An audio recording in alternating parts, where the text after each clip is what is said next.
into Coach's Corner, live again.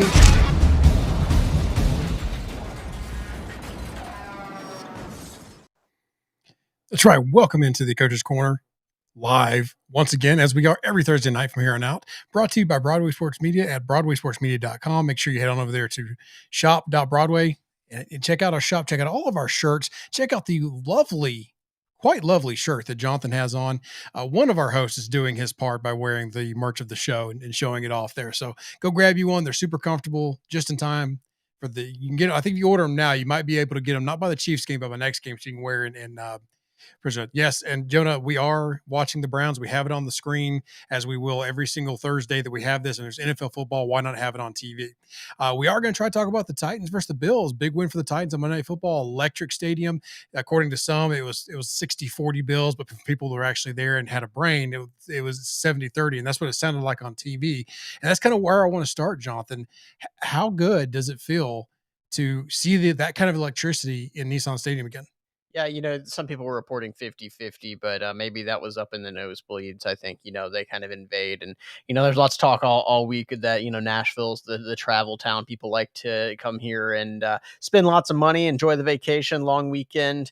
But, you saw the energy and you saw a team that kind of fed off of that energy. So it was kind of a slow start, but this is a team that really got it together and really showed up. And for a team that has kind of been, there it is, mercurial on the season, it was nice to see them put together a strong performance. I mean, while not everything was perfect, it was probably the most complete game that they have played in all facets. Yeah, and we've been preaching this for a while that we still hadn't seen the Titans play a complete game, and that includes coaching staff. The way they mapped it out, and this was as close to, I think, a complete game as you get. And what a time to have it when you're dealing with injuries all across the field to defensive backs. I don't even know if there's a defensive back left on the team that's not previously on the practice team. I know Jenkins is still there, but I'm just saying that the injury bug is running rampant. The Chipotle bug is running rampant, and just don't eat Chipotle. Apparently, that's the lesson we learned this week. We're probably not ever going to be sponsored by Chipotle, just like AJ Brown's not going to be. But that's a rough week. And I'm just saying right now, if he has salmonella or something other kind of food poisoning, that makes it even more impressive to me that he was able to go out there and do 7 for 91 and contribute like he did. Now, they had him on some pretty, I don't want to say easy routes by any means, because he was running across the middle for the most part, but they already hit him in space and let him get going. So the fact that he was able to come out and produce, kudos to you, sir. That was amazing. Yeah, especially all the catches coming in the second half, right? That's even more impressive for After a guy that's going IV to be low on energy. Sure. So to be able to bounce back out there now you turn your attention. Hey, he still seems to be having some issues. Is he going to be able to get it together for this coming Sunday? But yeah, it's a good performance for a guy to step up, especially when Julio has another tweak of the hamstring. Sure. So nice to see him, who has not had a great start to the season, start to contribute some. Yeah, definitely. And real quick before we move on, if you are watching us live stream, remember, perfectly fine if you want to watch on Twitter, but if you want to contribute to the show, if you want to comment, head on over to Facebook or YouTube. Twitter is a great social media format, especially if you want to mute people you don't want to hear. That's my advice of the day. If you don't like hearing what someone has to say, just mute them. It's not you, because you're not going to convince an idiot to change their mind. And if you think they're an idiot, whether they are or not, your point of view is not going to get them to change their minds. So just mute them, move on with your life. It's so much more relaxing. But head on over to YouTube or Facebook, go through the comments, chime into the show. Jonah's already got us working early on some comments, so we like to interact. So head on over. If you're listening to the podcast next day, it's even more incentive to come watch this live, because here in a little bit we'll get to some play breakdowns as well.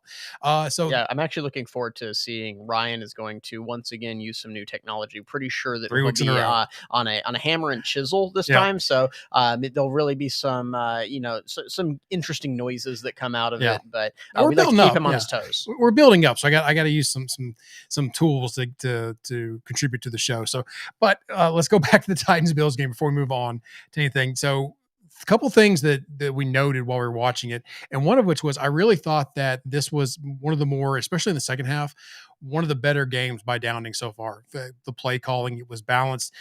But here's the thing: there were some miscues by players in the first half, which I think contributed to them not being able to flow.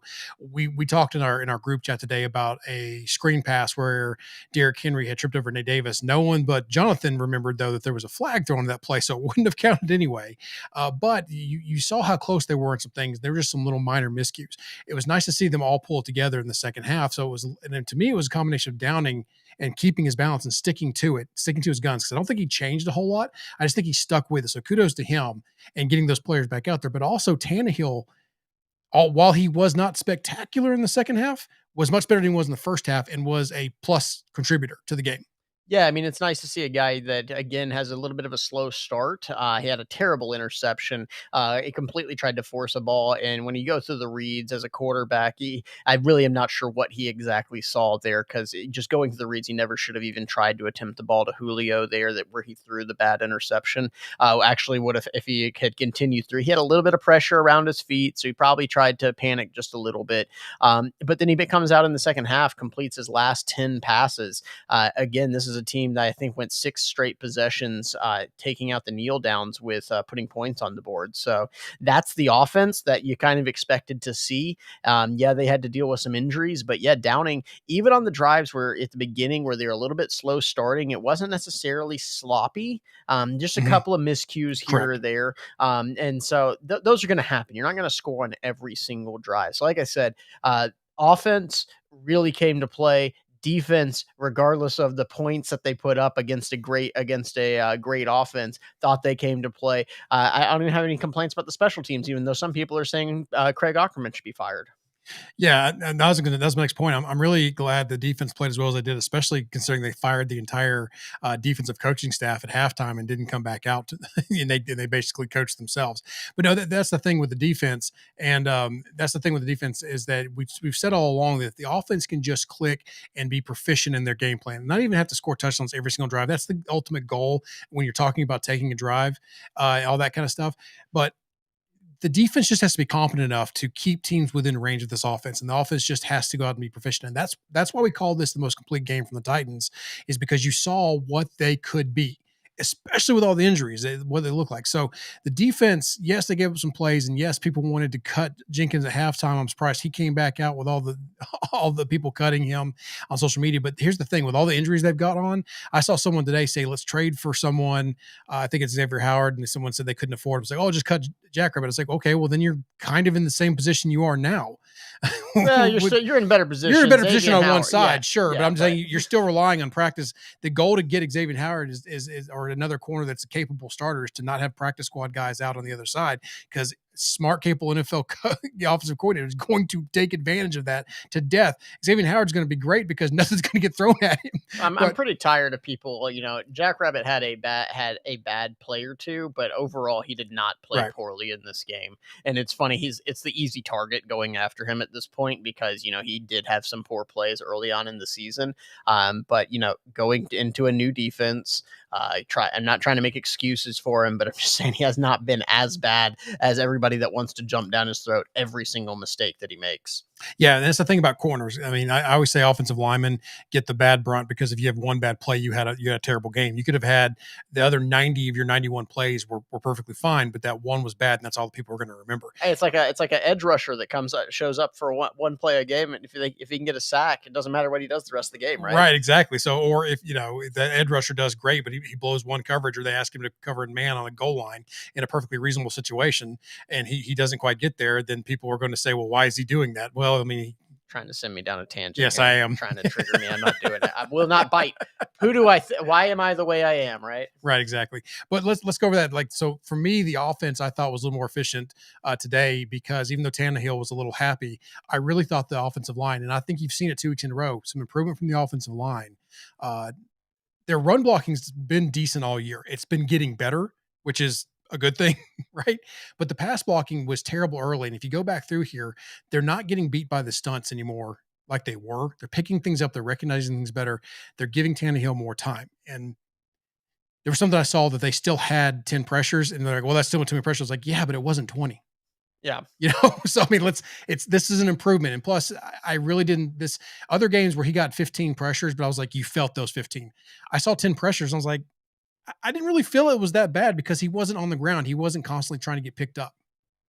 Yeah, no, and I think we talked about even coming into the season, when I remember whenever there was the rumor that the Titans were going to play three right tackles and rotate them in there. The problem that I had with that was going to be the can Nate Davis and whoever that is get comfortable, especially Nate Davis, who had gotten pretty comfortable with a Dennis Kelly over the past couple years. So um, it could be a situation where Nate has started to get comfortable with Questenberry to that right side, that communication, that being in cohesion there, Mhm. that you're starting to see some improvement. And I see here that, talking about Kendall Lamb, looking solid in relief. And frankly, yeah, he did. I think this is a team that, because they want to run the ball when the run game is working, Kendall Lamb, you don't want him going one on one with Miles Garrett coming off the edge. You definitely don't want that situation. But can he be a plus run blocker? I think so. I think he can do that. And you've seen the Titans get by with those kind of players in the past.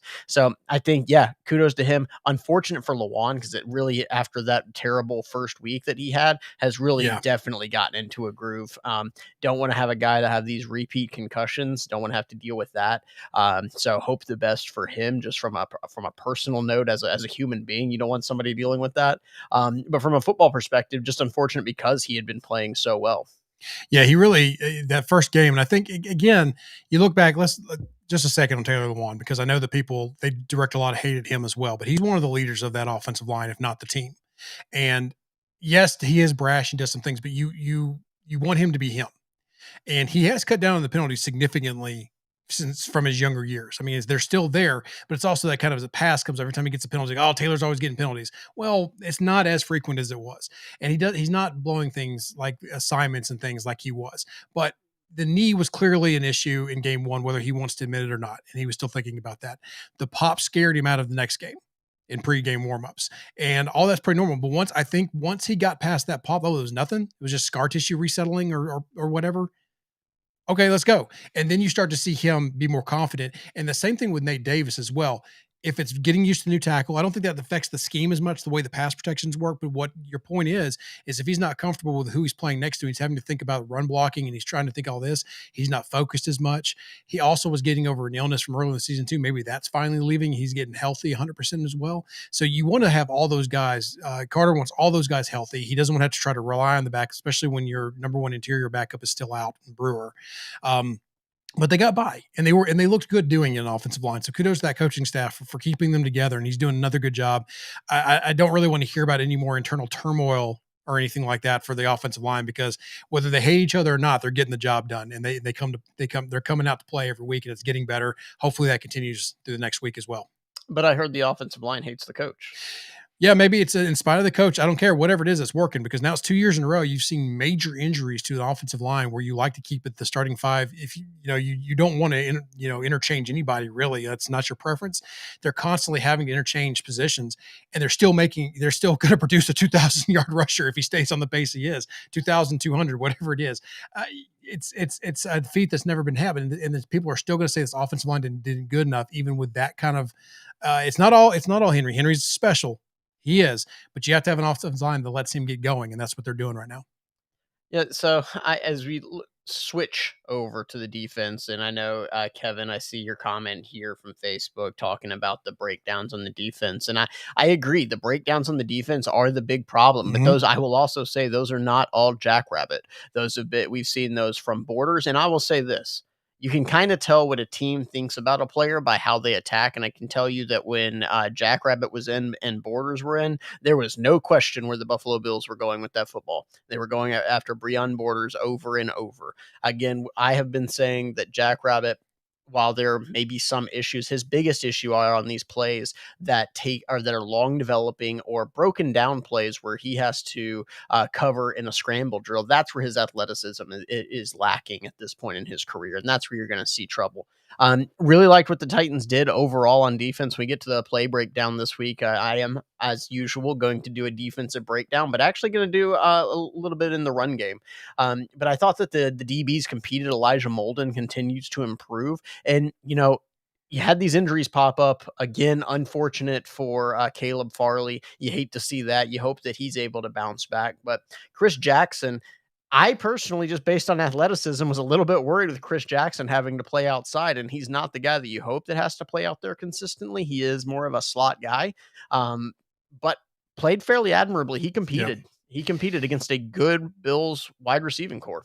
It's unfortunate to see him get rolled up on the play and had the foot injury. So because he was playing well, and you definitely don't want to go from your first string to your second string corner.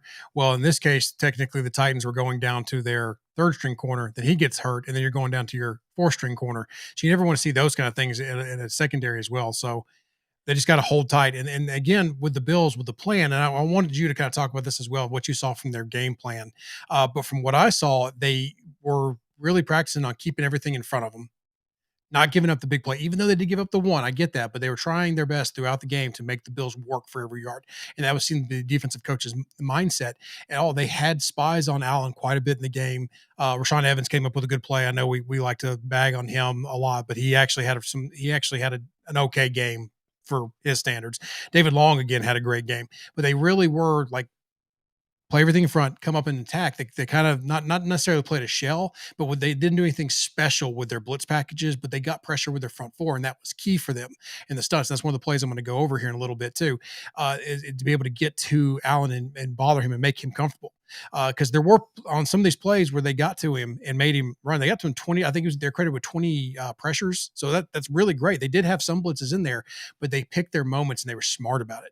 It wasn't just blitzing for the sake of blitzing. So I thought they did a really good job with their game plan. Well, yeah, I mean they're playing too high a lot. They were trying to mix it up, show some different looks with some invert cover two that they were trying to play, and that's ultimately what got Jackrabbit on the play where he stayed inside. It was the perfect combination of route with the switch release off the line with Beasley essentially running a wheel route. It's the perfect combination and puts a corner that's running an invert cover two in a bad spot because that's going to be difficult. You're playing up close. You're immediately in bail technique to get back to that middle of the field, and you see a receiver running with you the whole time, asking him to then flip his hips and realize that there could be another threat to the outside. That's a lot. So that's one of those situations where, just a combination of route and coverage just wasn't in the Titans' favors. And then I want to comment here about, love the way they're using Elijah Molden from Stony Keeley on Facebook here. Shout out Stony. Yeah. And so I agree. Look, I'm the one that said at the beginning of the year, even in the Cardinals game, that Elijah Molden, I saw him play at the point of attack to a bunch formation and knew how to handle some of these rub routes. And I said he shouldn't come off the field. Now, Chris Jackson has played well, and Molden has gotten beat a couple of times on these deep routes, but he also is now not being put in these positions where his athleticism just doesn't allow him to succeed. And so I think with them playing more deep two safeties, he's got a bit more safety help.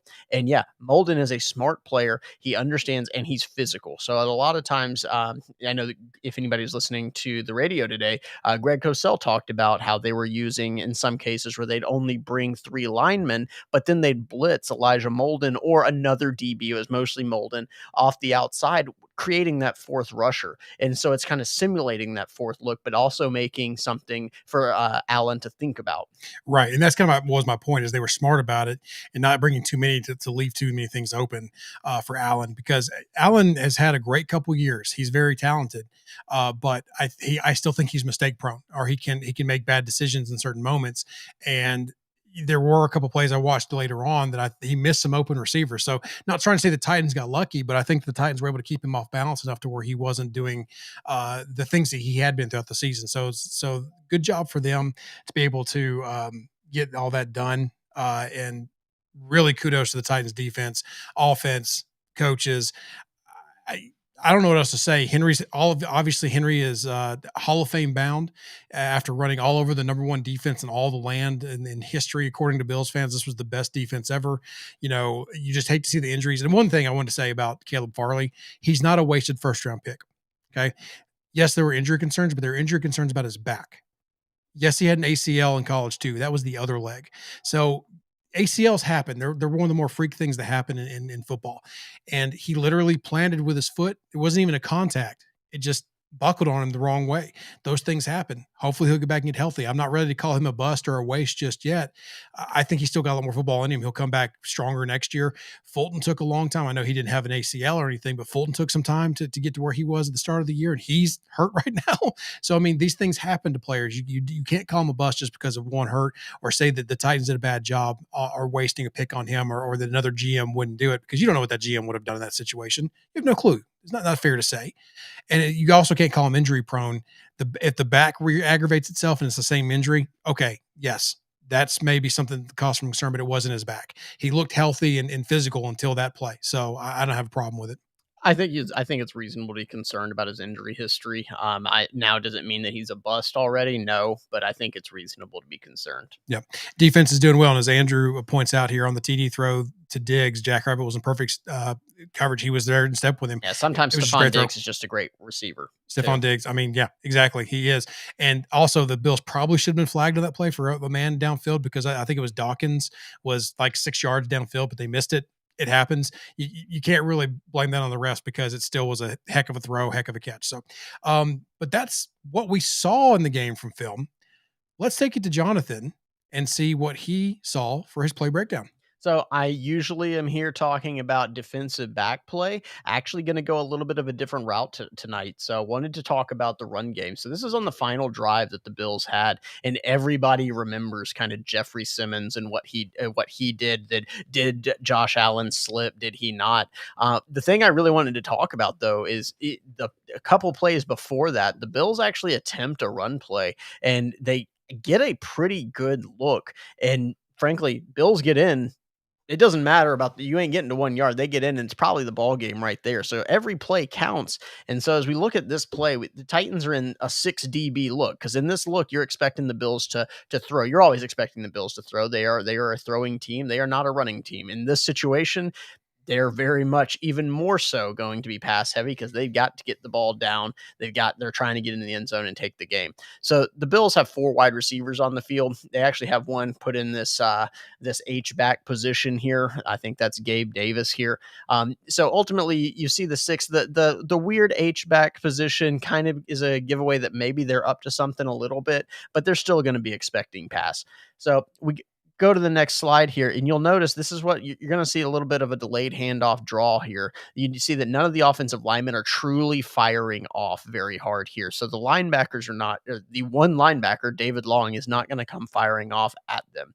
And so this other linebacker position here is actually Dane Cruikshank, which, little bit of a shout out. I said that the Titans probably in last week's show, this was a formation, a look that I thought the Titans should play a little bit more against the Bills, because of like how they like to play, go with that one linebacker look until the Bills actually commit to the run. So they actually go with that look, as we see it right here. So go on to the next look. So we kind of see the end zone view here. So the one thing you'll notice is that the Bills are getting that double team on Jeffrey Simmons right here in the middle. And as you start to look at numbers, you can kind of see that things are starting to open up. Frankly, the Bills have a great look right here to take this one straight into the end zone. They've got a man on man all the way through. They've got a double team at the point of attack. You can see that this double team is going to break off up to get a body on David Long. So right now, if you look at how it is, and these things change in a hurry, but the Titans are in a really, or the Bills rather, are in a really good position to take the game right here. You can see with Moss's eyes, he's seeing the seas parting. From the aerial view here, you can kind of see how everything is lining up just how we saw. So the Bills are in a really good spot. You can start to see, though, Jeffrey Simmons makes a really good play. And again, we talk about what he did down on that 1 yard line. He makes this play along with David Long. Just an absolutely great play. I know there's a running joke that, Jeffrey Simmons really needs to step his game up. These are the kinds of plays, taking a double team right here and being able to, he doesn't get credit for it. This is a perfect example. He doesn't get credit for it, but if Moss does not have to do any sort of a cutback or anything like that, he's waltzing into the end zone. We go here, and here's the key. Here is the key. Jeffrey Simmons has managed to cross the face of this of Mitchell Morse here. He's able to show his helmet. As a running back, you're coached to say, wherever I see the helmet of the defender, to go the other way. So he sees that Simmons' helmet has now popped to this side, causing him to immediately cut back. And we look up here, you can see these blocks on the right side are absolutely developing exactly like what the Bills want. You see that the double team is breaking off, and we're about to have a guard matched up with David Long again at this point. But now we got a little bit of a change because Jeffrey Simmons has managed to cross the face and try to get Moss to do something other than what he wants to do. And sure enough, he does go with the cutback. And then this is where David Long is able to cut underneath the guard that was working on that double team to come up. And if he doesn't make the play because you've got the cutback, where we talked about the Bills having numbers going to the point of attack, now the Titans have the numbers. Now you see you've got 3 defenders to 2 offensive linemen to block. So at this point, the play is completely changed. And all of this is because of Jeffrey Simmons, who, if you see on this picture, is just throwing Mitchell Morse to the ground at this point. So this is the kind of play that we talk about, and you look at here from the aerial view at that same point where the play went from the game in the hands of the Buffalo Bills to the Titans getting a short gain, getting the Bills getting just a short gain. You see how it plays out. You have a scramble by Josh Allen after an incomplete pass, and then you have the 1-yard stop. But again, this is a small play and a great play by Jeffrey Simmons taking on that double team, getting no credit for on in the stat sheet, but making plays that other players simply don't make.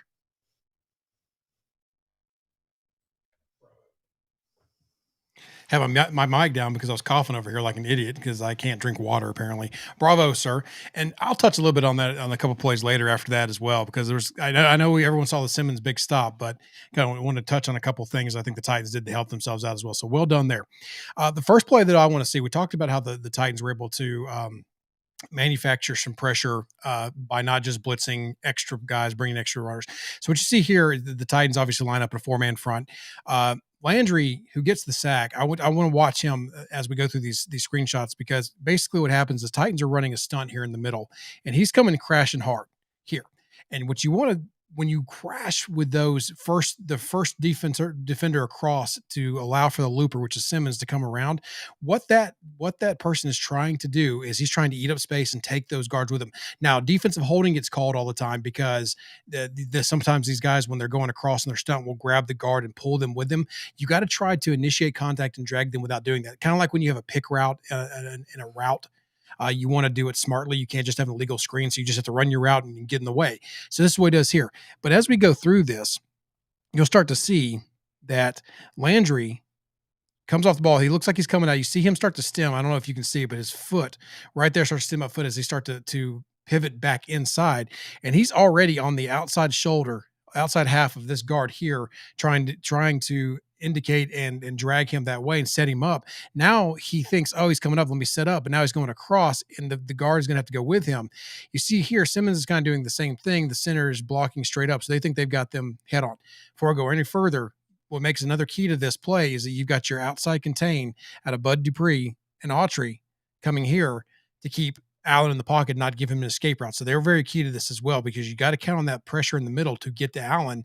So the outside rushers are trying to do their job and keep him contained. They cannot get too far in or too far out to give him a lane to get away from this and ruin the good work by Landry and Simmons here. So that's how this is getting to start set up. This next clip, you see what I was talking about, where the guard is now completely, you see his shoulders, where as an offensive lineman, what you want to have happen here is you want to have your feet and your shoulders square as you're moving your feet to shuffle inside. And he's not doing that. He's trying to cut off the penetration because it's so well. But Landry does such a job. He forcefully hits Morse in the side and started to pin him. So then now, because the idea here is for him to take up this guard, pin the center, and now Simmons is the one that's supposed to have the free reign to Josh Allen. But here's what happens because of Landry's force and how hard he hits this and how properly he takes this stun angle. If you look on this next slide, oh, that's not gonna work. He takes the guard with him. Pardon me. He takes the center out. Now Morse is on his back. The guard does what he's supposed to go out there and pick up the looper because remember Simmons came from here. So the guard does what he is. He's passing him off to the center. Now look at this. Look at this free lane that Landry has to Allen. All because of his initial effort for a teammate to free up Simmons. But because he did so well, now he's just free run. So of course he does a great job. No one's going to do it, but he's just got a free run to Allen and take advantage of that. So really well done by Landry. But I want to point out that he got the sack because he was trying to stay within his technique and what the stunt called for, getting Simmons open. He did it so well that he caused himself to be open. And again, you see the outside rushes here, not giving Allen any kind of an escape route. So just well done by just 4 Titans down linemen. So that's what we were talking about earlier. And then you see the hit coming in. And I wanted to point this out because you see Landry's coming in, and this is we're talking about Allen missed some stuff, but I just want to show if this stunt isn't run to perfection, isn't run well, you can see 2 Bills routes here coming wide open for a big gain. And it was that kind of stuff that the Titans were able to do and manufacture to get Allen out of his comfort zone and to really affect him. So great job by the Titans defense on the day. Want to go over to the long touchdown run because I want to point out a couple of things because I wanted to point out that I've been not the biggest fan of Swaim. I really don't. I really have been kind of hard on him. He hasn't had a great year, but on this play, he was much better. So this is, kind of a duo zone look with a cutback automatically. I think it's called duo. No, I know it is. It's called duo. And what happens here is you see that you're going to get your double teams up to the second level out of the offensive lineman here, and that's going to be the concept. And you see back here, you're going to basically have a scoop and scoop with your overhang receiver and your tight end. So Henry, you're going to see him start to set up out, and then he cuts it back, and that's where the touchdown happens. But the cutback has to be here depending on the stunt, either behind Swaim or in front of Swaim, depending on where it lines up. So that's the general idea of the play. So you start to get into it, and you see that here is your double team. Saffold's already passed off. He's climbing. Lewan is keeping out. Jones is overtaking. Davis, this is really great from Davis. What I'm talking about when I say that I'm not worried about is Davis, if the pass pro can keep contributing or keep improving, because you see him with his right arm starting to help Questenberry to take over. He's still active, and he's got his eyes right there. He sees the linebacker. He has nowhere to go. He's being patient. He's doing a good job blocking. Q's working hard down there. You start to see Swaim starting to step up. If I had my druthers, that's too wide of a step, but he is getting out there to try to cut off that penetration. And you have Nick Westbrook-Akeen out here to block there. So you can already see it starting to set up. Henry's already made his counter step, and he's going to look like he's coming this way, the way he's stepping, and the way that Tannehill's opening up. Everything looks like that Henry's going to go this way. So that's why you start to see the linebackers opening up here. You start to see the linebackers settle here, and you're going to get flow here and flow here. And that's the design of this play. So really really great job by the blockers so far. As we get into it one more step, you see that now Swaim is doing a great job walling off his man, getting in there. Q is sealing off. We're not going to pay attention to that little hook arm there and what the Titans got away with here. Not mentioning that at all. Davis on the linebacker, Ben Jones working out. Saffold working up and keeping him out. Look at Julio working out hard out here. I know that obviously him and Vrabel are fighting, having knockdown dragouts in the mortal enemies. Mortal enemies. So, but he's out there blocking his tail off, working. Taylor's keeping his guy out. I don't want to hear that this guy's rounding the corner. He's done his job. That guy is out of the play. You start to see here the natural cutback that's opening up. Look at the lane that's opening up for Henry. And that's all that a running back that as talented as Derrick Henry needs. He's going to hit his plant foot here, and he's going to get up the field after just a slight contact because the receiver is able to maintain his block enough. And now Henry is out the gate for a touchdown. You know what happens there. But I want to point out, Jones is keeping someone out of trying to run something down. A.J. Brown's in a good position to keep someone out. And now all Henry has to do is run past this corner or safety who doesn't do a good job of helping. Because I think that if you go back and watch, he stepped up here and then tried to play catch up. Yeah, good job. Way to go. Henry's out the gate for the touchdown. So really well done for everybody doing their job. And when we talk about these plays breaking down, it's always one little thing. Like maybe Henry doesn't score because Nick Westbrook-Akeen didn't quite get there. Swaim didn't wall his guy off down here. Those little things are what happened, and you like to see the Titans do that. So wanted to point that running play out. One more play for you. I'm going to go past this. I just wanted to point out on the scramble. This was the play after the one Jonathan did.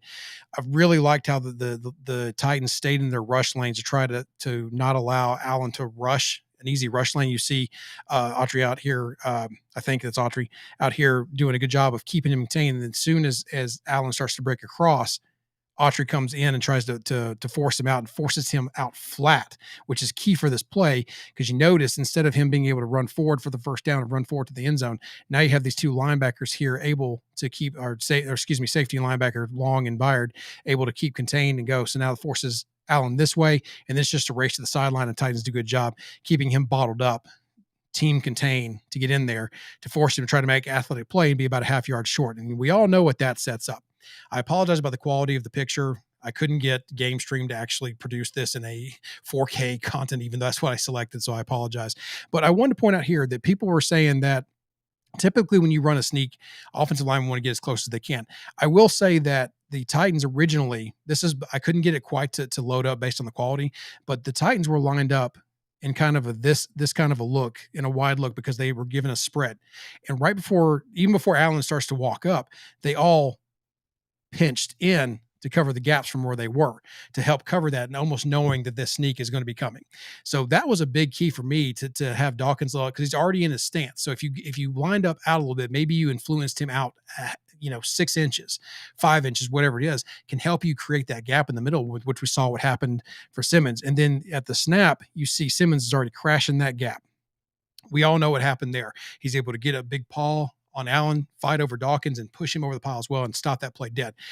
But your other interior linemen have to get a lot of credit for this too. And that's what I want to point out here, is that if they're not doing their job and stuffing the double team here in the inside, and I think there was T.R. Tard in there. I have to go back and look, maybe Naquan Jones, but the interior lineman here doing a good job stuffing the guard, center, and guard in the interior gives Allen nowhere to go. He sees this gap start to open up and think, oh, I can easily slide through there. Nope, not with a monster blocking that off. So yes, great job by Simmons, as we know, but it was really everybody up front being able to put this pressure on and stop the Bills for a big play for the Titans and end the game. Hey, I made it. Technology was my friend tonight. I didn't screw up. I halfway expected just like the internet to come out, God to strike you down of some sort. Yeah, this is going too well. Lightning's got to hit the house and really clear this out. Yeah. So. We sacrificed a goat on the front lawn to just get through that one segment, but with no it is Halloween issues. So I don't very realistic decorations outside right now. Yeah, so thanks for sticking with us on that. But I wanted to point those plays out because it was such a team effort for everyone. And that's the thing, is the Henry, Tannehill, AJ Brown, they're going to get the accolades on offense, and well so, because they're the ones carrying the ball, they're the ones making it happen and drive the ball on the field. But they're not going to get anywhere with the offensive line and the extra blockers blocking for that. Big run doesn't happen. Every man is not doing their job and putting forth a great effort to get him there. I know that's an easy concept, but I like to point that out and give credit where credit's due. Same with the defense. It's just a game of inches on Jonathan's play, being able to stop Moss for a shorter gain than what he had open to him because of the play of one individual to force them out and long. In the next play of everybody containing and then leading to the big fourth down stop. So if Titans play that kind of game, they're going to win a lot of these down the stretch. Speaking of down the stretch, even though we're not at halfway through the season yet. But here's the thing. This is down the stretch of that big, massive, we looked at it. They had a big stretch of games coming up with the Bills, the Chiefs, and the Colts again. Well, they're almost to the end of that stretch of games, and with the Chiefs coming in, and the Chiefs not looking like the Kansas City Chiefs of old, having some issues of their own. They're not clicking. Of course, that means they'll click this weekend with the Titans' luck, but they haven't looked like the Chiefs of old. So let's get into that. Is what the Titans, who are back among the premier leagues and teams in the league with this win over the Bills. They're up there in the rankings. They're 4-2. They've got a better record than the Chiefs. The Chiefs have looked. You think the Titans have looked bad at times with that Jets loss? I'd be more worried as a Chiefs fan, because they were supposed to be elite, and they've been very yeah. Yeah, I mean, it's all relative. I mean, based on expectations, the Chiefs, because you have Mahomes, you're always going to have these expectations that are sky high. The Chiefs' defenses looked absolutely atrocious, but offense is still scary. So Yeah. and that you can't just come in here thinking, oh, it's a 3-3 team. Titans are immediately better. They played a rough schedule, had the Chiefs. Now, they have also not looked great against very inferior opponents either. So that definitely gives you hope. But it's not with all the injuries that the Titans are dealing with, it's not exactly shocking to see the Chiefs, 4-point favorites going into the weekend. Yeah, because it's still the Chiefs. They still have old Patty Mahomes back there, old sneakerhead himself. I mean, those kinds of things. When you have those kind of players, if Hill's healthy, which I think he's still on their injury report. I know Kelsey, I think, was banged up in the Bills game, but they've had some rest. They've been able to. The Titans are playing the shorter game, the shorter week, um, but it's still the Chiefs. They're still going to put up some points. I think defensively, I honestly think that if you enjoyed last Monday night's game or the Monday night's game, I think you're going to enjoy this one because I'm hoping the Titans are going to be fairly similar to what they did versus the Bills. Keep everything in front, not give up big plays, put spies on Patrick Mahomes, try to keep him contained. Not like because he's going to get loose outside the pocket. He's going to make those cross sidearm throws, but you just have to try to keep everything in front and make them earn it. At the same time, you have to hope the offense can sustain drives and keep the Chiefs offense off the field. So similar to what we talked about last week and attacking the Bills. Yeah, I think I'm not sure that you spy Mahomes. You may have some delayed blitzes going after him, but I don't think you're going to see a ton of blitzes overall. I think you're going to see the good news is about they're going to play 2, 3 high quite a bit, keep everything in front of them. But I think the way the Titans play that they do a lot of disguised looks. I think you're going to see a lot of those same disguised looks.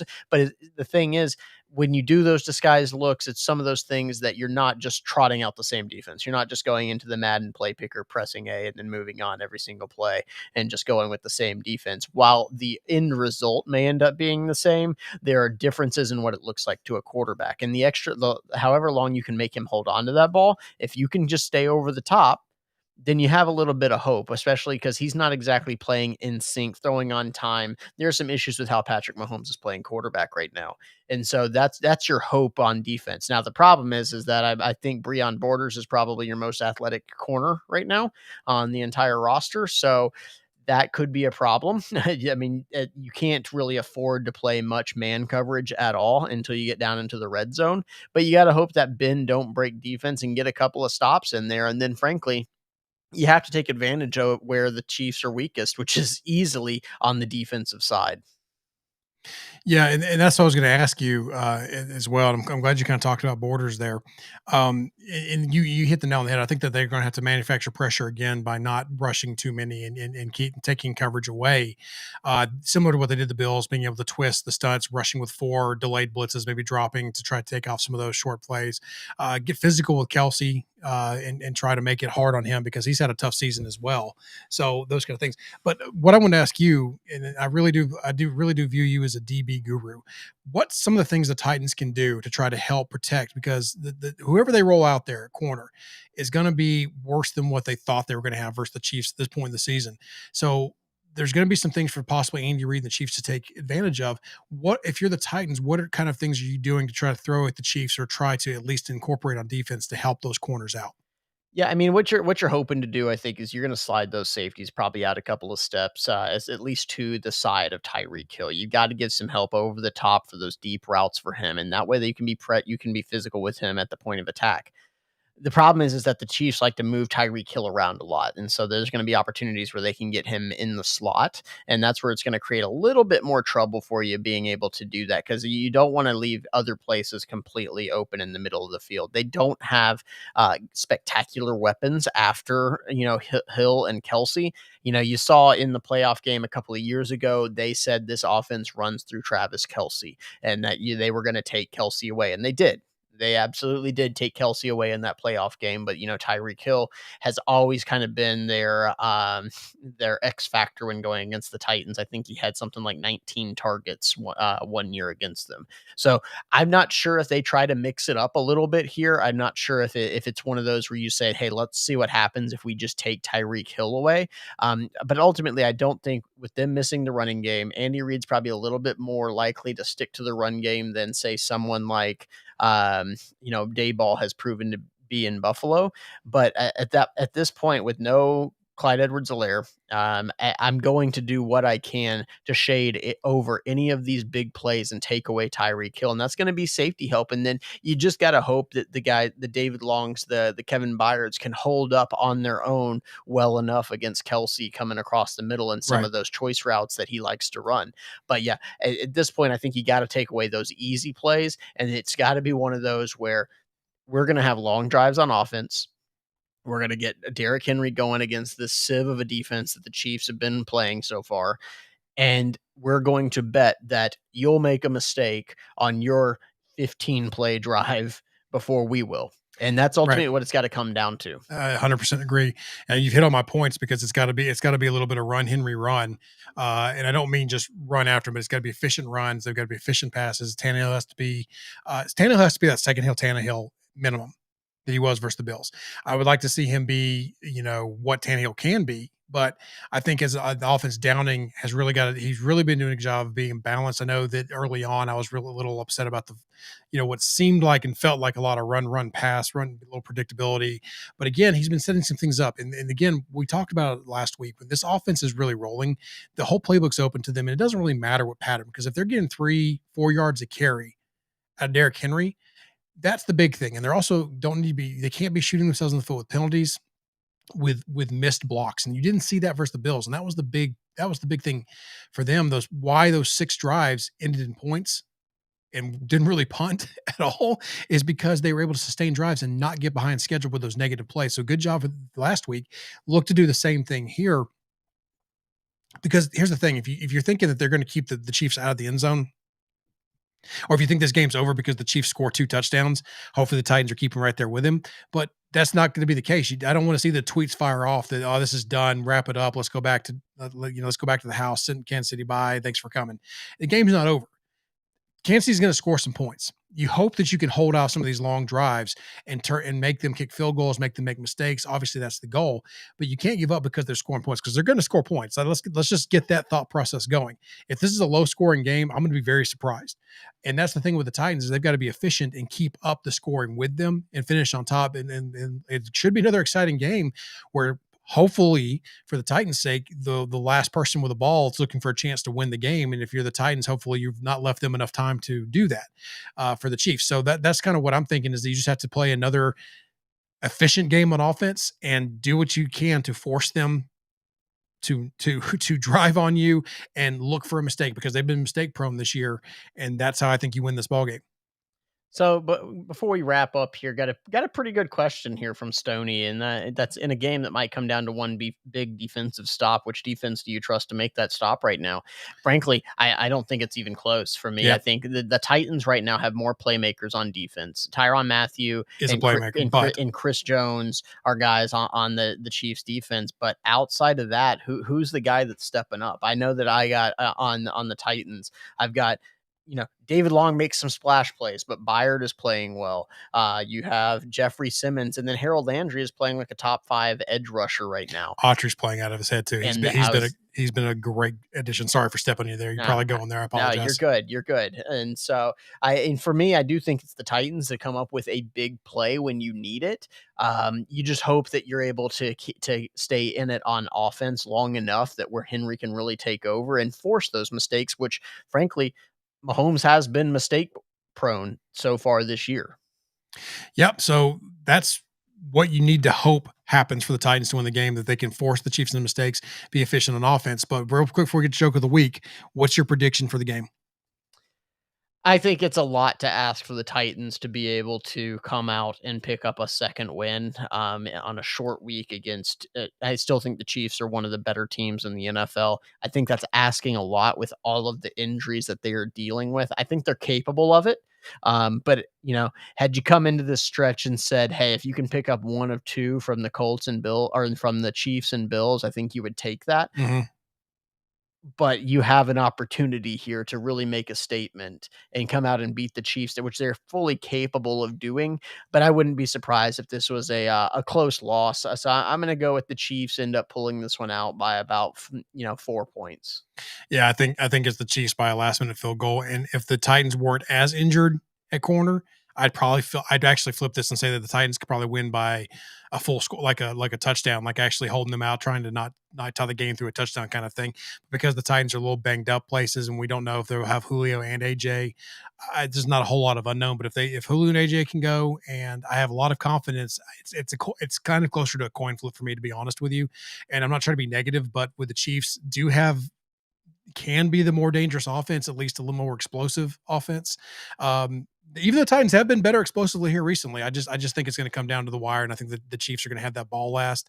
And unfortunately, I think it's in a situation where you've left 2 minutes too many for Patrick Mahomes and the Kansas City It's a Chiefs. very specific prediction, but Yeah, I tend to get my foot stuck in my mouth when I do yeah, that. So yeah. hopefully I I'm did. gonna, I'm gonna save you here.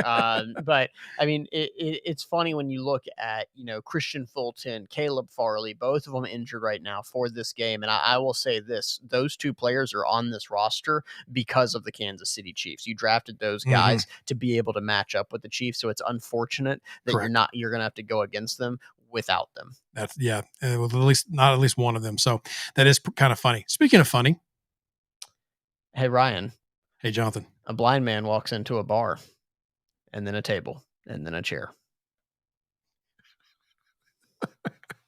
That's going to do it for us this week on the Coach's Corner.